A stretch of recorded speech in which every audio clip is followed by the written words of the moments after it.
everybody. And so welcome back. Welcome back to M11. So good morning, everyone. So good to have you here. So first and foremost, again, let me extend my congratulations to everyone for finishing the hardest, the hardest part of the course, which is the midterms, as you may have experienced during our online examination. Okay, so the hardest part is done. So we'll now be entering the final stage of the course, which is the finals. Okay. So to give you a quick overview of the finals, so technically, we studied the basics and necessities of logic in the prelims and in the midterms. We went into details on how they work, how they process, diba? The terms, the propositions, the premises, the syllogisms, the oppositions, and actually the ins and out and everything. In the finals, diba? We'll now be looking into the practical aspect of how logic actually works, especially in everyday conversations, and how is it used in our day-to-day living. Have you ever experienced that moment when someone is so good at explaining things, very persuasive, very compelling, using different terminologies, di ba? Highfalutin words, and it sounds so real and true. But if you look at their transcript, if you look at the narration, if you look at the words very, very carefully, some of those things are not actually true. Di ba? Some of those things are false in themselves. But because of the pretense that it was said in a very good manner, there comes in the time that we actually believe it. But that's the problem, and that is where it resides. Because in logic, we always want to find out the truth, diba? What is true, what is real. And sometimes, because of how people are very compelling on how they speak and how they converse with us, technically we simply believe what they say. But if we look at it in the most detailed version, there's something wrong with it. When that happens, di ba, we sometimes get confused. We believe into something that is not actually true, di ba? And that is what logic called as fallacies, di ba? It may appear as true, but they're actually false. There's something wrong with it, but because of the delivery that's so good, we do not recognize it yet. Okay? So the lessons in module number 3 will help us to distinguish and identify those false claims, di ba? What looks true is actually false in themselves. Okay, so that's the general overview of what the finals has to offer. Okay, especially in terms of the fallacies. Okay, so again, I'll try to discuss in details, in step by step, the formal fallacies on how it works, and also a introduction to informal fallacies. Okay, and then after, we'll talk among ourselves for some clarifications along the way. Okay, but during the presentation, I'll try my best to really be detailed in each of the content. Okay, just like what we always do. Okay, so allow me to share my screen.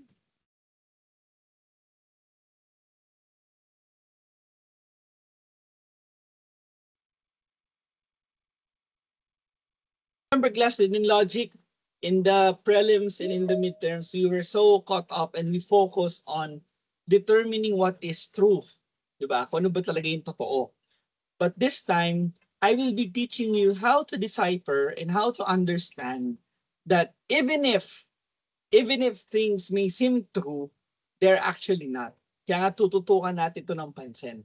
Because sometimes, di ba, as challenged by the philosophers, by the thinkers, sometimes yung mga tao, naniniwala na lang sila basta-basta kapag binanggit to o sinabi sa kanila. Especially kapag sobrang suabe or sobrang galing na nagsasalita. Yung tipong nagsisinungaling na or nag-give out na ng fake issue sa iyo sa harap mo, hindi mo malalaman na peki pala siya. Bagko sa sobrang ganda ng argument, sa sobrang fluid ng movement, it seemed true. Parang totoo siya. Pero kung tinignan mo mabuti, hindi naman. Okay? And this is what we call as fallacies. Okay? So yan. Fallacies, by definition, is merely an error in an argument. Okay? So ito yung pagkakamali sa isang premise, sa isang proposition. Diba? And we see, as you have studied before, that premises and propositions can be deciphered either by its content, kanyang nilalaman, or its form, or how was it structured, or how was it mean. Fallacy came from the Latin word fallere, which means to deceive. Diba? Yung niloloko, mapanlin lang. Diba? In hindsight, fallacies, they look true, but upon examination will be proven as false. Ito yung sinasabi natin na nagmumukha siyang tama or nagpaparamdam siya na tama, pero hindi naman talaga. Okay? Para siyang tama, pero hindi talaga kapag pinag-isipan mo mabuti. So, ganun ang fallacy. Diba? It's something wrong with the idea or with the systematics of how things were actually made. And the first type of fallacy is known as the formal fallacy. So guys, by the name itself, formal fallacy, di ba? Just like in our discussion of premises, di ba? Premise as a science and premise as an art. Formal fallacies are like scientific methods in fallacies. So by definition, a formal fallacy is a flaw, a mistake, or an error, okay, in the logical structure of an argument that renders it invalid. These fallacies occur when the argument's form is incorrect, regardless of the truth of the premises and conclusions. So just like in our previous premises class, we will be dealing with the validity of the premises. Diba? When we say validity, we will be only looking at the structure of how the premises, the sentences, or the propositions were made. Titingnan po natin kung meron mali sa loob ng structure. And sabi nga dito, because of this formal fallacy, hindi muna natin masyado titingnan when it comes to the truth value. Okay? Kasi we are looking at the structure. Okay? So formal fallacies are errors within the structure of the syllogism. Okay? And remember, what are syllogisms? Syllogisms is the combination of two premises in order to build one conclusion. Okay? So formal fallacies is that. The errors within the logical structure of syllogisms. Okay? And this formal fallacy is divided into two, especially as they are divided into rules. Okay? So remember, class, because logic is a tool, diba, it is something that we use in our reasoning and in thinking. For sure, there will be sets of guidelines and rules to follow. Just like in English, when it comes to grammar, and especially to mathematics, when it comes to functions, when it comes to computation, there are certain rules that we need to follow. So rules 1 to 4 are rules governing the terms. What does this mean? Ibig sabihin, class, within the formal fallacy, within the syllogism, merong error when it comes to one specific term. Okay? And what are our terms? Major term, the predicate, minor term, the subject, and the middle term, which connects the two premises. Okay? So rules 1 to 4 simply deals with the word or with the term that is incorrect within the logical structure. While rules 5 to 8 are rules governing the propositions itself. What does this mean? It means hindi lamang po yung isang salita, hindi lamang po yung isang term, but rather the whole proposition itself is an error or is a flaw. Okay? So don't worry, we'll be discussing each of the rules para mas makita po natin sila in detail. Okay? Now, the first rule or the first formal fallacy is known as the fallacy of equivocation. Okay? Equivocation came from the two Greek words equi and from the Latin vocat. Equi, which means the same, and vocat, which means calling. So together, it is the same, it is synonymous, or it is the same context. So class, the rule number one in the fallacy of equivocation is that the middle term, okay, the middle term, the one that connects the major premise to the minor premise, must always be taken in the same sense. Okay? Ano sa Tagalog to? Dapat parehas po sila ng konteksto, dapat parehas po sila ng ibig sabihin. Okay? So to give you an example, in the first premise or major premise, we have the proposition, a feather is light. Okay? While in the second premise, it states that what is light cannot be dark. So therefore, a feather cannot be dark. Okay? Ngayon class, kung titingnan po natin, the conclusion is logical because it follows the structural. But because of rule number one, the fallacy of equivocation, there is something wrong in terms of the terms that was used. Why? Because in the first premise, a feather is light. This word light, di ba, because it is the middle term, this word light means magaan, di ba? It means weight. Yun yung konteksto ng paggamit ng salitang light. While in the minor term, in the second premise, light is described not as mabigat and not as magaan in terms of weight, but rather in terms of brightness. So doon pa lang, hindi po siya na-take into context. It is not taken into consideration. And when that happens, when that middle term, di ba, hindi sila parehas ng konteksto, that is already a fallacy. Kasi nga, magkaiba kayo ng context of the middle term na kung saan dapat siya ay parehas. Okay? So that is the first fallacy. That is the fallacy of equivocation. Na di ba kung pamansinan natin, minsan nangyayari to in our everyday conversations. Hindi porket narinig mo lang yung isang salita, for example, apple, ang nasa isipan mo ay yung mansanas, pero ang pinag-uusapan pala is the gadget or the brand. Di ba? Kunyari, ang sentence is ganito, uy, grabe no, ang mahal pala ng apple ngayon. Di ba? Sasabihin ng mga tropa mo, uy, ang mahal pala ng apple ngayon. While at the back of your mind, dahil iba yung context mo, sasabihin mo, hindi mura lang naman yung apple. 40 pesos nga lang yan per piece eh. So magkakaroon kayo ng misunderstanding. So that is the fallacy of equivocation. Okay? The middle term must share the same substance or must share the same content or context with one another. Hindi siya pwedeng magkaiba. Okay? So that is the rule number one. That is the fallacy of equivocation. Okay? So that's the rule. Dapat parehas sila ng konteksto. Okay? You follow? So that is fallacy number one. Okay? Now, the fallacy of illicit major and minor. Okay, class, disclaimer. Ito ay medyo nakakalito, but let's take it step by step. Okay? Rule number two, the fallacy of illicit minor or illicit major. What does it say? The major term and the minor term cannot have a greater extension in the conclusion than in the premise. Okay?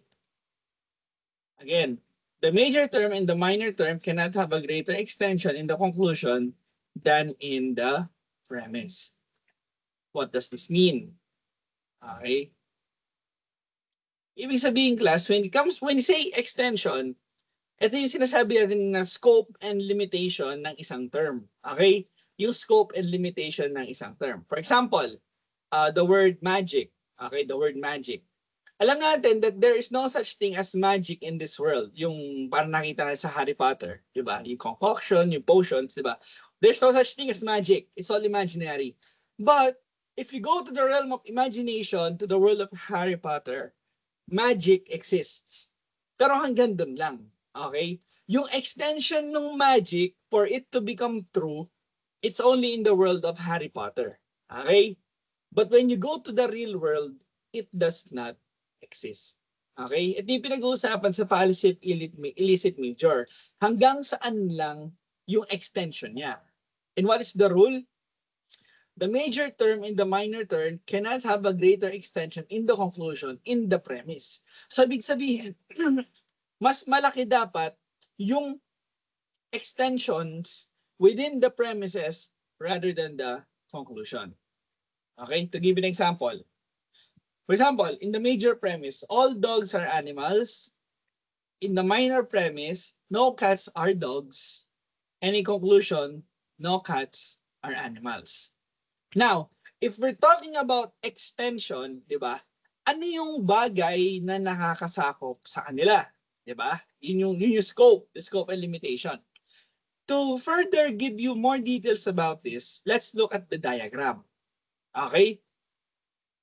If we look at the diagram class, in the first premise, all dogs are mammals, di ba?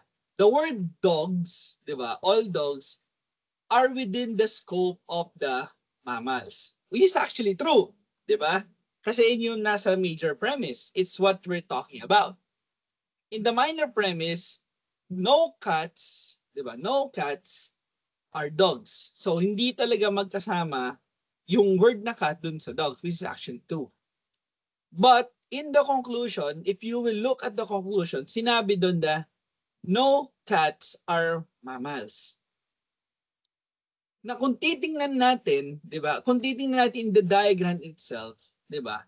Mali, 'di ba? Something is wrong with the major term. And remember class, the major term is the predicate, 'di ba? The predicate of the syllogism. For in this case, mammals. Okay? Mammals. So dito ba lang sa extension class, makikita natin there's something already wrong, 'di ba? May mali na agad siya. Bakit? Because in reality class, di ba, cats are also mammals. Di ba? Cats are also mammals. So here makikita natin that when it comes to the extension or the scope, doon natin malalaman kung hanggang saan lang yung pinag-uusapan natin. Okay? Kasi kung iisipin talaga natin, it belongs to the same category and to the same group. Okay? So this deals with the major premise. Okay? Or with the major term, sorry. Now, if we look at the next one in the minor, illicit minor, di ba? For example, pizza is tasty, di ba? Major premise. In the minor premise, pizza is unhealthy. And the conclusion, all things tasty are unhealthy. Okay? Kung titingnan natin diagram, it should look like this. Diba? Pizza is tasty. So, pizza nasa loob ng tasty. And pizza is unhealthy. So, pizza is still within the box of unhealthy. So, sinasabi na all tasty things are unhealthy. But the question is it true? Totoo ba? Na ang lahat ng masasarap na bagay ay hindi maganda sa katawan. Diba? The diagram may look like this or it may look like this. Diba? Kasi ito yung hinihingi nung premises. But the question is, yun po ba yung point ng pinag-uusapan natin? Since we're talking about illicit minor, the main focus of the syllogism must be the minor premise. And the minor premise should be the subject, diba? It should be the subject of the minor term. Kaya class, these diagrams, kung titignan natin, para siyang tama, pero hindi talaga. Bakit? Because of the rule of the illicit minor. Na ang pinag-uusapan natin po dito is the minor term, which is the subject. Okay? Which is the subject of the minor term. So if we look at the extension, ang tama po or ang mas tama pong diagram will be like this. Okay? Our subject is the pizza because it is the minor term. At sinabi natin sa premises that it is unhealthy, napasok din siya, and it is also tasty. Okay? There is an overlapping between unhealthy and tasty because the one we are talking about is actually the pizza. Because that is the minor term, di ba? It is the illicit minor. So class, when it comes to the illicit major and illicit minor, titignan lang po natin dito is the extension of the terms. Kung ano po ba talaga yung focus nung syllogism itself. Okay? So yes, nakakalito siya, both illicit major and illicit minor. But in time, di ba? In time, magigets nyo rin po yan right after the examples or right after the premises that we're going to talk about in the later part. Okay? So for now, I'm just giving you an overview of the rules. Para pag nakita mo, okay, so this is illicit minor, illicit major. Okay? So illicit major deals with the predicate of the syllogism, while illicit minor deals with the subject of the syllogism. Okay? So that's rule number 2.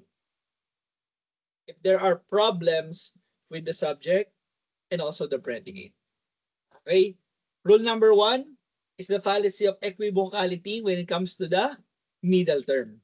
Ito naman sa fallacy number 2, it deals with the subject and the predicate, the major term and the minor term. Okay? So please take note of these rules. Okay.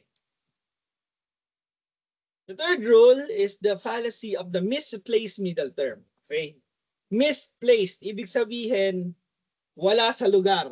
Okay? And as we all know from our previous lessons, the middle term must be inside the major term, major premise, and the minor premise.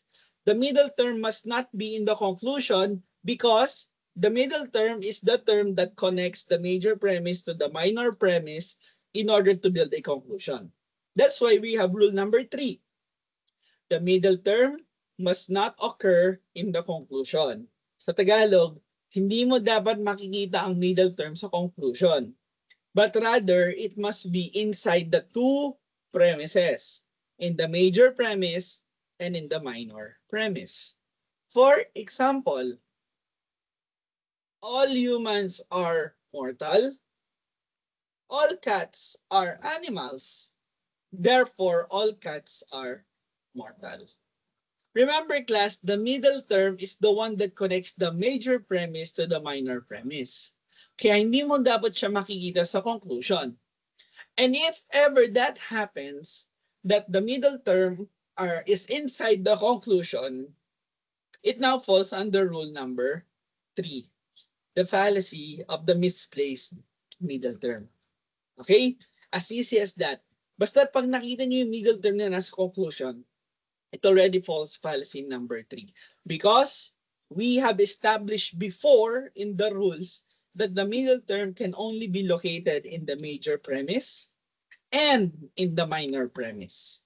Because it's the one that will connect for the conclusion. So, bawal siya mailagay sa conclusion. Fallacy of misplaced middle term. Diba? By the term itself, misplaced. Wala siya sa kanyang tamang kinalalagyan. Okay? So, yun lang naman po yan. That is the fallacy of the misplaced middle term. And lastly, rule number 4, okay, when it comes to the fallacy, formal fallacy comes to terms, is that the middle term must be distributed universally at least once in the premises. Okay? So, the middle term must be distributed universally once in the premises. So, what does this mean? At least once makita po yung universality of the middle term in the premise. Okay? So, ibig sabihin po ba nun, sir, na kapag po meron tayong particular premise plus another particular premise, it's already wrong? Diba? Doon tayo papasok sa case-to-case basis that we need to reason out. But for the sake of rule number 4, we need to follow that.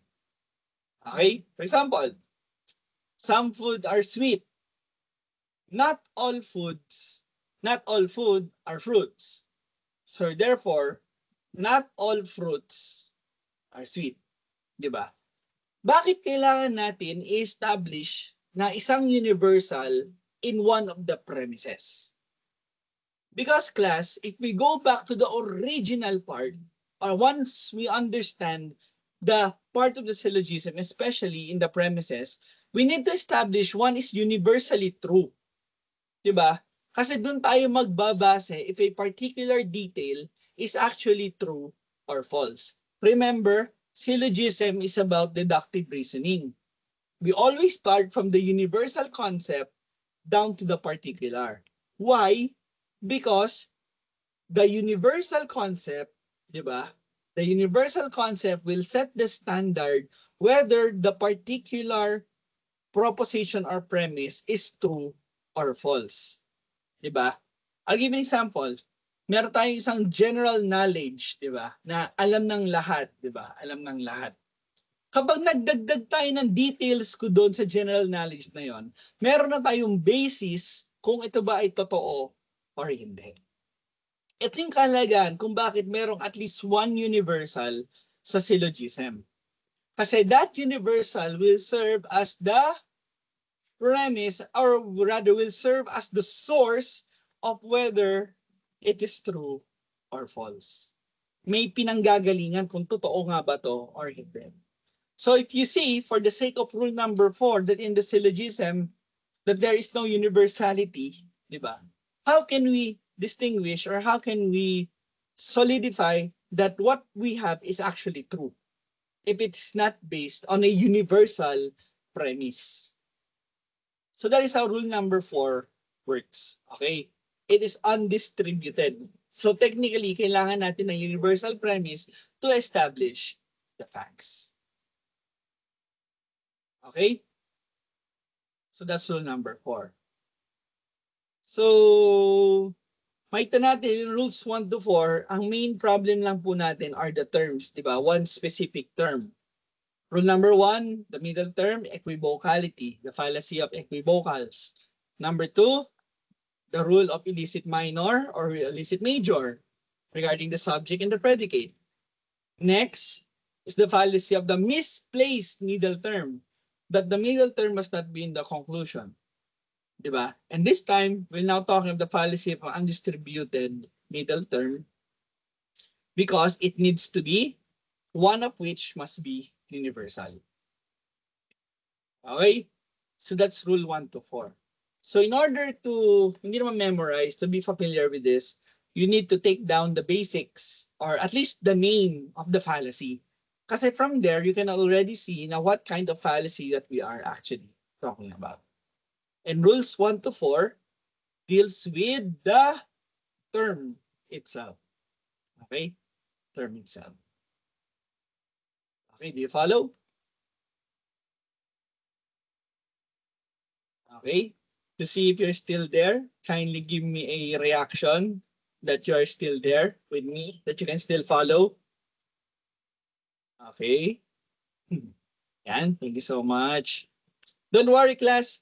Remember that in every sync session that we have, I always give a rundown or review during our face-to-face. So don't worry kung hindi siya magets ngayon at first. We'll be reviewing this during our face-to-face para mas malinaw. Okay, at least now, I'm giving you the general overview of the things that we need to discuss. Okay, so that's rule 1 to 4. The fallacy, formal fallacy when it comes to terms. Now, in rules 5 to 8, I'll be dealing with fallacies for the whole premise or the whole proposition. Mean to say yung buong line, di ba? The major premise, the minor premise, and the conclusion. We will see there what are the errors or what are the flaws that can be seen in those. Okay? And we'll start with rule number 5. Actually, class, alam niyo itong rules na to. Hindi niyo lang alam na, yung pala yun. Okay. For example, rule number 5. The fallacy of a negative conclusion from an affirmative premises. What does this mean? It means that two affirmative premises, the major and the minor premise, cannot and must not give a negative conclusion. Diba? Basic. If you have two premises, two positives, the conclusion must always be positive then. Diba? It must not give you a negative. So for example, all men are mortal. Rexar is mortal. Tapos sasabihin mo Rexar is not mortal, it is already a fallacy of negative conclusion. Why? Because we established the fact that we have two positive premises. Diba? We have two affirmative premises in the major and in the minor. And in our understanding of premises, diba? Positive plus positive, affirmative is also affirmative. At kung titingnan natin, mali agad yung syllogism. Diba? How can you give something negative kung ibinigay lamang sa'yo is puro positive? Okay? So very basic, di ba? Simple lang. If we have two affirmative premises, the conclusion must also be affirmative. It must not be negative. Okay, do you follow? Very basic lang naman. Di ba? If you have two affirmatives, the conclusion must not be negative. Di ba? Parang the common sense. Okay? So that's rule number 5. Okay, that's rule number 5. Rule number 6. Ito naman po, class, is the opposite of rule number 5. Okay? Kung kanina sinabi na if you have two affirmatives, your conclusion must not be negative. Dito naman po in rule number 6, if you have two negatives, nothing follows. Ibig sabihin, hindi kayo pwede magkaroon ng something that is affirmative. I'll give you an example. Some men are not mortal. Rexar is not mortal. Tapos bigla mo sasabihin, Rexar is a man. Di ba? Ito po yung opposite of rule number 5. Kung kanina, affirmative plus affirmative must be affirmative and not negative. Ito naman po, negative plus negative must also be negative, hindi siya positive. Okay? So that is rule number 6, the fallacy of exclusive or negative premises. If there are two negatives, nothing follows. Ibig sabihin, hindi po siya affirmative. Okay? So, yun lang po yung dynamics ng Rule 5 and Rule 6. Rule 5 is positive, affirmative. Rule 6 is negative. Okay? Diba? It's very basic. Napakadali lang kung susumayin natin. So here, we are dealing with the quality of the propositions, diba? We are dealing with the quality. Rule 5 and Rule 6 deals with the quality of the proposition. What is affirmative? One is negative. In rule number 7, okay, in rule number 7, we'll now be dealing with the quantity. Okay? This will become the fallacy of two particular premises. Okay? And there are types of these two particular premises. One of which, it states that if both particular premises are affirmative, then the subjects and predicates are particular. Okay? So that is the rule. If both particular premises are affirmative, then the subjects and predicates are also particular. For example, some stones are hard. A pebble is a type of stone. So therefore, a pebble is hard. Ngayon, kung titingnan po natin, class, in the major premise, it is particular. In the second premise, it is also particular. And in the third premise, it is also particular then. Okay? So it follows its logical structure. Diba? So that is A. Okay? Of rule number 7. In B, diba, it states that if both particular premises are negative, then the syllogism violates rule number 6, diba? The fallacy of negative premises. And what was rule number 6? If there are two negatives, nothing follows. Okay? If there are two negatives, nothing follows. And lastly, in C, pwede na pong balikan to in your readings and in the slides. If one particular premise is affirmative and the other is negative, then the syllogism are fallacious. Okay? For example, all cats have four legs. Diba? Not all mammals have four legs. So in conclusion, not all cats are mammals. So it is fallacious. Why? Because alam natin for a fact that cats are actually mammals. Okay? So makikita natin dito na it may seem correct, mukha siyang tama, pero in reality or in truth, they are not. Okay? So that is the fallacy of two particular premises. Kasi nga, we need to establish the fact, di ba, that it is rooted in our realities. Okay? And then lastly, rule number 8, to which na-explain ko na ito dati then, if one premise is universal and the other one is particular, the conclusion should be particular. Okay? Universal, particular, particular. So here, all calves have four legs. Some mammals have four legs. Tapos sasabihin mo, all cats are mammals. It is already a fallacy of rule number 8. Because, as we have said, a universal premise plus a particular premise must give you a particular conclusion. So, ang tama dito is some cats. Diba? Some cats are mammals. Or some mammals are cats. Diba? As long as it's in the particular premise that it follows the proper conclusion. Okay. So with regards to the formal fallacies, diba, we have rules 1 to 4 that deals with terminologies, equivocation, illicit major, minor, and misplaced middle term, and undistributed middle term. So those are rules number 1 to 4. And then, diba, after that, we have rules 5 to 8 that deals with the premises.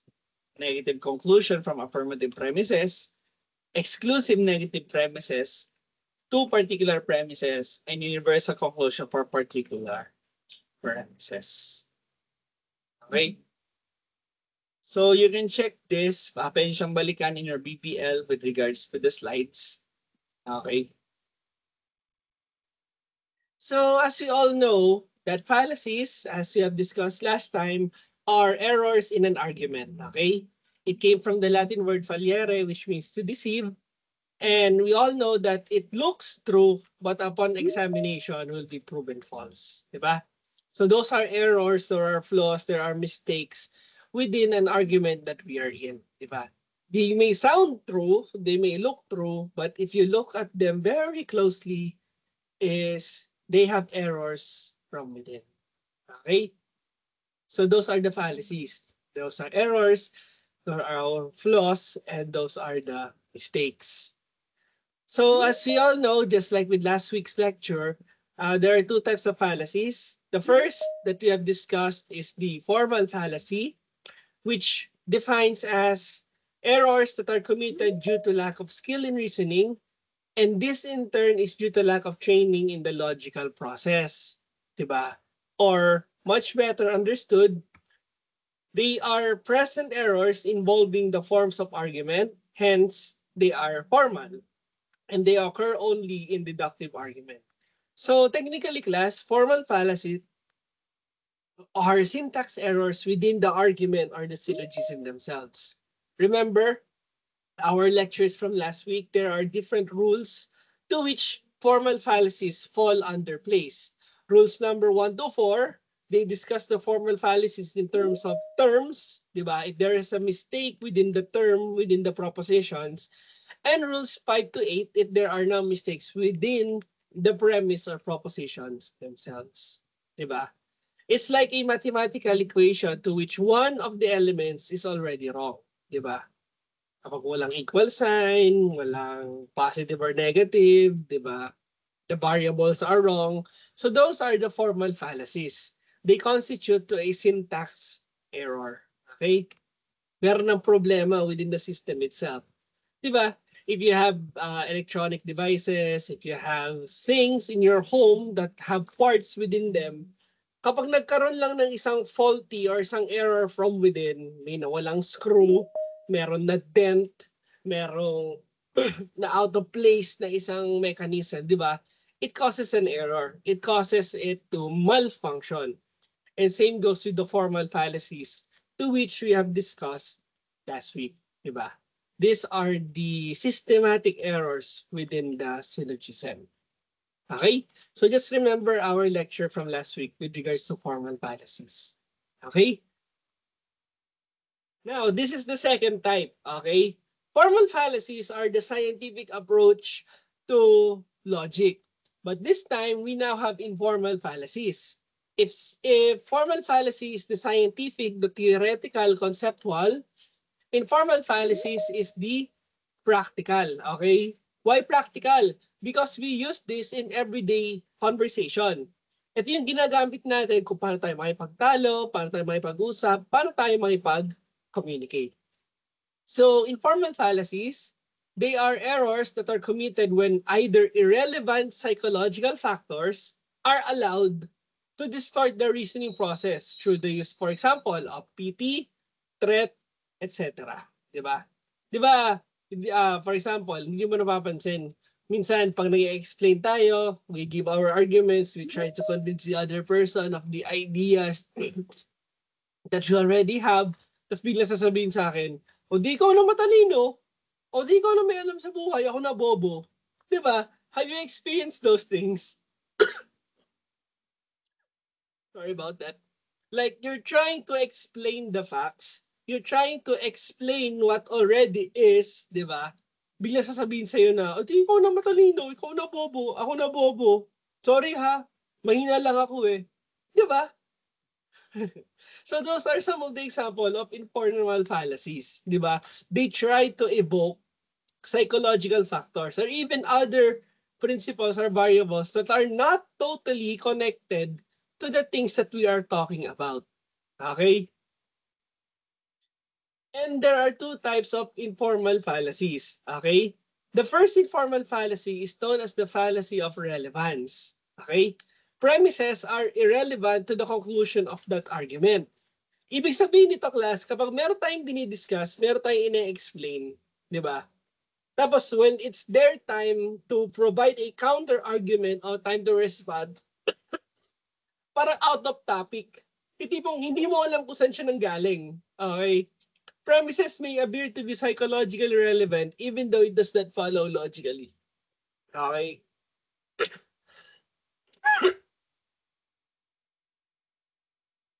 Sorry about that. Okay. For example, you have a special someone in your life. Okay? Or you can imagine that you have special someone in your life. Tapos, may date kayo. For example, may date kayo sa mall. Tapos sa hindi nasa pagkakataon na traffic ka, na late ka, na hindi mo naman totally fault kahit umalis ka na maaga sa inyo, nag-prepare ka naman talaga, pero wala eh. Traffic is traffic, di ba? Wala tayong magagawa doon. Yeah, it can come on unsurprise in a surprise way. Tapos, itinatry mo siya ina-explain do sa date mo, tinatry mo siyang ipaliwanag, pero nakita mo na agad yung mukha niya na parang nadidismaya siya, naiinis siya, tapos bigla niya sasabihin, kahit nag-explain ka na, hindi mo na siguro ako love kasi pinaghintay mo ako. Di ba? Hindi mo na ba ako love? Like, di ba? Anong connect nung feeling of love dun sa traffic? Di ba? Anong kinalaman ng love dun sa traffic? Eh, ginawa mo naman yung lahat para hindi malate. But still, di ba? Bigla kang hahambalusin, no? Hindi mo na ako love kasi pinaghintay mo ako. Sorry ha, bigla nag-traffic eh. Okay, it's like that, di ba? Those are fallacies of relevance. Okay? The key idea or the core concept is that if you're trying to explain something and you're providing variables and arguments to a conversation, bigla siyang huhugot ng out of context. Na, saan ito nang galing? Hindi naman to part ng usapan. Okay? In order for them to prove a certain point. Or in this case, in order to win in a certain argument. Okay? Next is the fallacies of weak induction. Okay? This occurred because the premises are found to be irrelevant to the conclusion. Here, there is an attempt to connect the premise and conclusion but the evidence is not sufficient. I'll give you an example. Diba? Kunyari sa bahay, tas nagsa-cellphone ka. Nagsa-cellphone ka sa sopa. Diba? Bakit ka nagsa-cellphone? Because katatapos mo lang mag-aral, katatapos mo lang gumawa ng plates, katatapos mo lang gumawa ng mga tasks sa logic, di ba? Napagod ka. So what you try to do, you try to relax for a while, di ba? So habang nagsa-cellphone ka, nandun yung nanay mo, tapos bumangon ka para uminom ng tubig. Tapos bigla ka nahilo, di ba? Na vertigo ka kasi ang tagal mo nag-i-scroll. Tapos sasabihin mo, grabe, sakit ng ulo ko. Di ba? Sakit ng ulo ko. At sasabihin ng nanay nyo, ayan, kasi cellphone nyo yan. Okay? Kasi cellphone nyo yan. So that is example of a fallacy of weak induction. Bakit?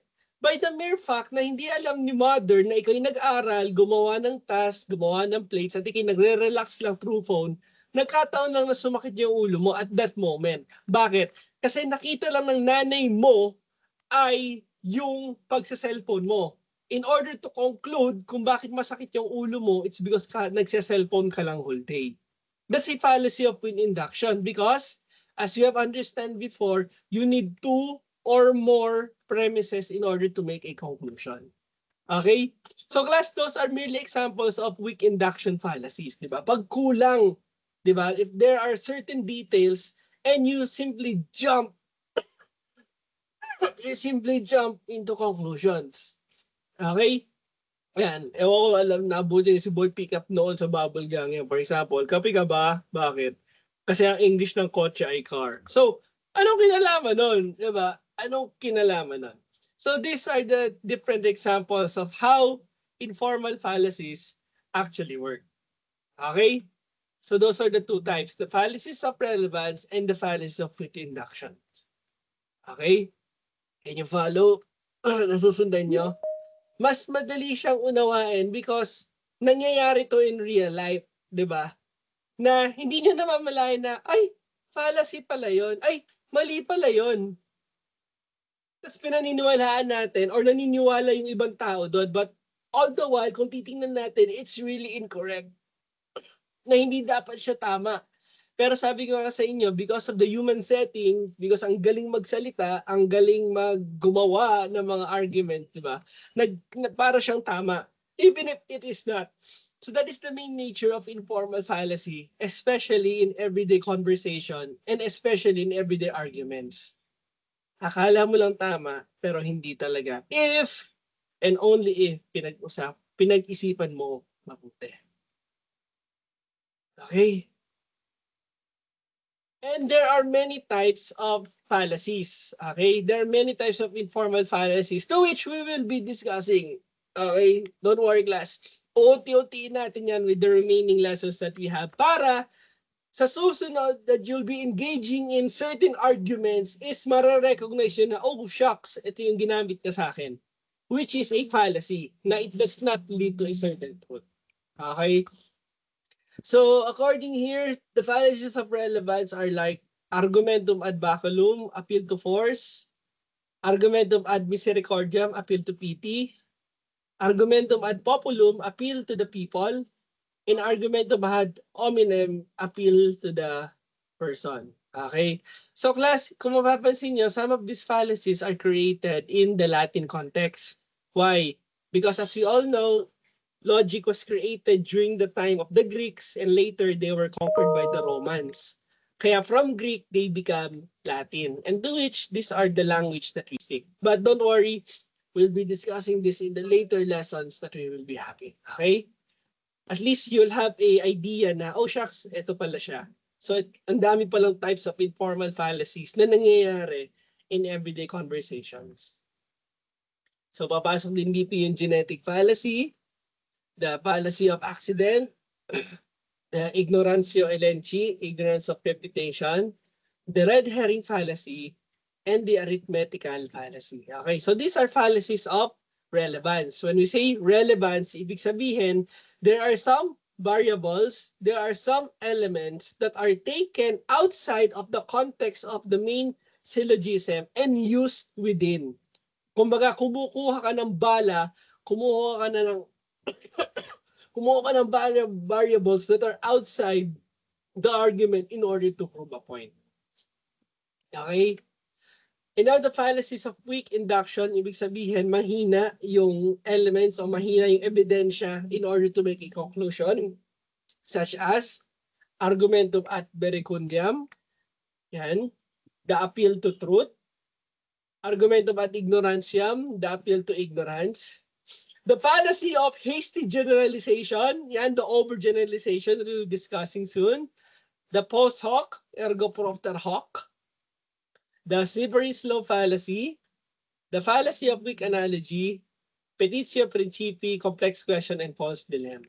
So class, all in all, there are 20 informal fallacies that we will be discussing. Pero don't worry, huwag kayong mabibigla because all of these are actually very basic in nature. Kasi, bakit?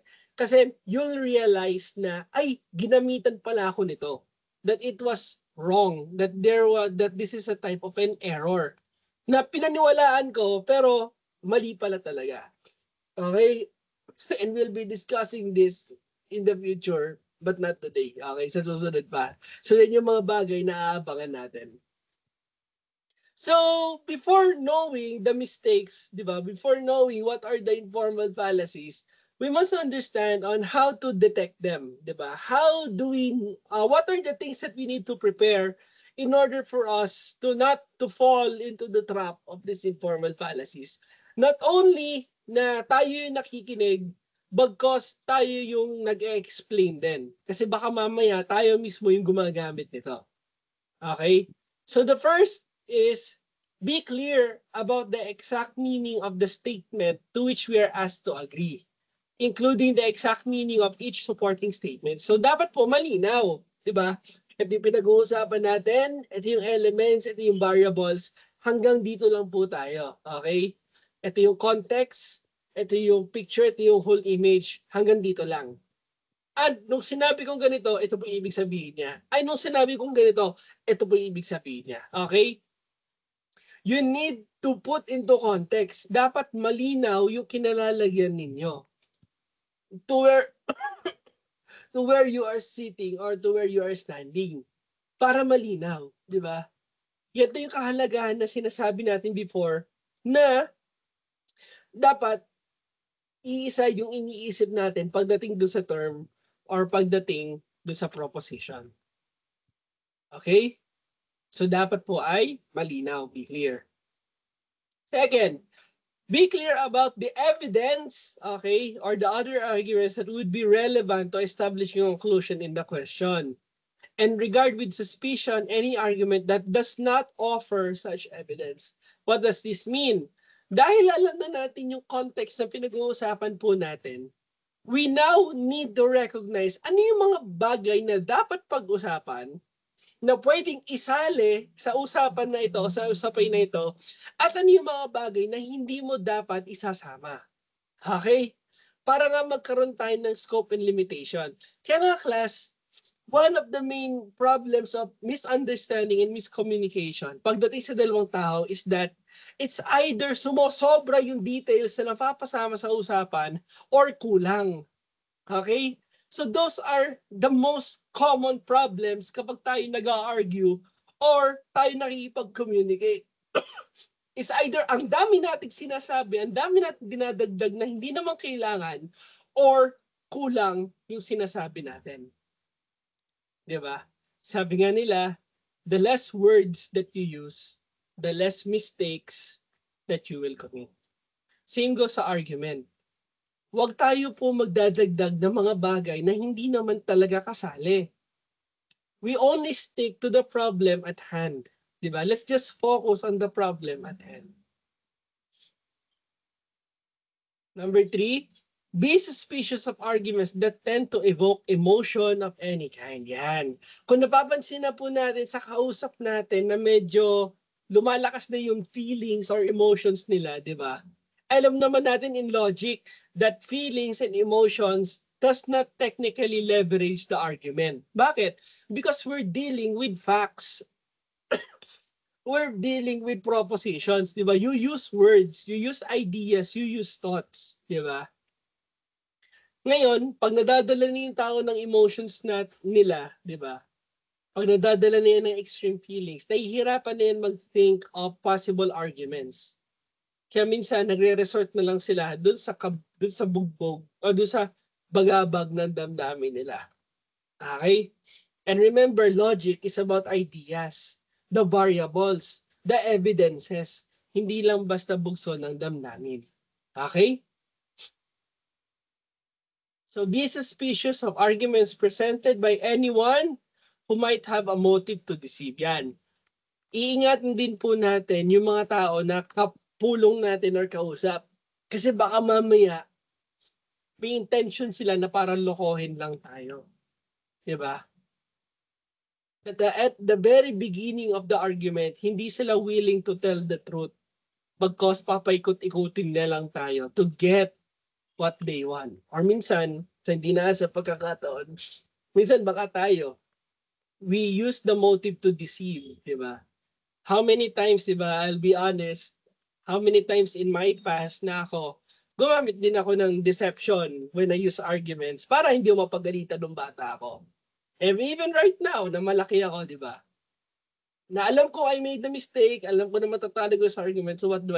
I try na paikot-ikutin yung mga evidences in order na malinlang o ma-deceive yung kausap ko. So, be wary of that, di ba? Mag-ingat po tayo sa ganun mga bagay-bagay. Okay? And lastly, ito mahalaga to. Trust your instinct whenever you encounter an argument that just that sound right to us. And try to figure out why it does not sound right. Di ba may ganun tayong pakiramdam na parang may mali. Parang may mali dito sa sinasabi nito. At parang may kakaiba dun sa sinasabi niya. Okay? At may kakaiba. And sometimes that gut feeling is actually true. Because, I don't know, and I believe in the bodily mechanism na kapag meron tao nagsisinungaling sa akin, di ba sabi nila, you can look at it at their eyes kung nagsisinungaling sila. Even so, you can also understand if a person is lying or deceiving based on their bodily expression. Okay? So makikita natin yon if they are trying to deceive us. And they have many ways in order to deceive us, di ba? The fallacy of relevance or the fallacy of weak induction. Okay? So those are some of the things that we need to take into consideration para maintindihan natin, para makita natin, at para hindi tayo madinlang into this informal fallacies. Okay?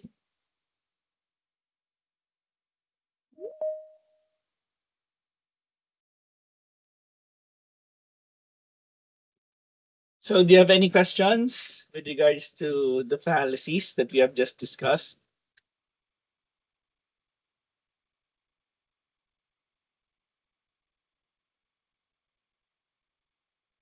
And anyone?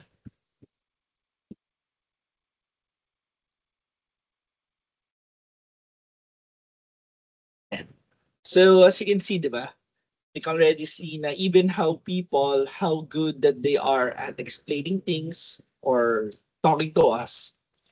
But if we look at it in a very scientific detail, in a very specific way, we can understand whether they are saying is what is actually true or what they are saying is actually false. Okay?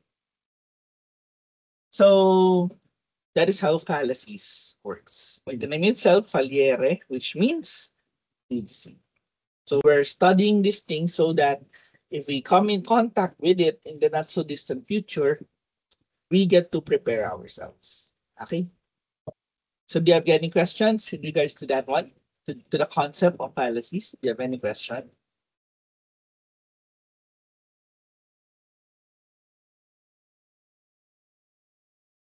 Anyone?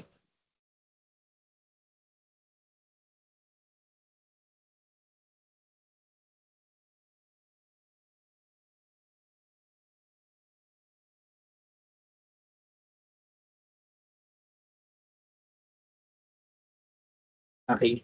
So we'll just continue the discussion on informal fallacies on Wednesday. Since there are many of them, specifically we'll be studying 18 of them.